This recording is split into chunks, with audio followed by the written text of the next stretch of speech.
In Mark chapter 4, verse 23 and 24, when Jesus is saying, you that have ears to hear, take heed to what you hear. Pay attention, listen. For the measure you use, what? To hear, should be measured back to you. And more should be given. More what? More ability to hear and understand. But you that have not, what? He's talking about hearing, paying attention, listening. But you that have not a willingness to hear, he says, even what you have previously had, talking about what you have previously heard and understood, shall be taken from you. And this is what the writer of Hebrews is getting at to the believers in chapter 5, when he's talking about Jesus as a high priest after the order of Melchizedek and not after the order of Aaron. He says, in whom we have so many things that we want to say, but hard to be put into words, hard to be uttered, seeing you become dull of hearing,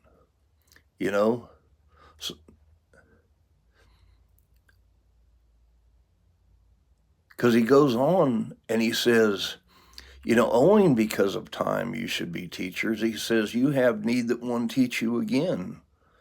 That which be the first or the chief principles, the utterances or the sayings, the teachings of God, and are become such that need milk and not solid food. For solid food belongs to those who are of full age, who by reason of use have their senses trained to discern between good and evil. If you're not willing to hear, this is what Jesus is getting at in Mark chapter 4. If you're not willing to hear, those God has sent, like myself,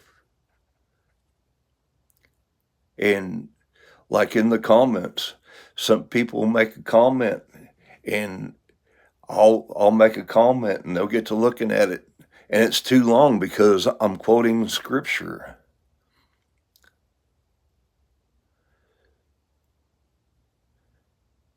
Given a foundation and an understanding so that they can grow in faith.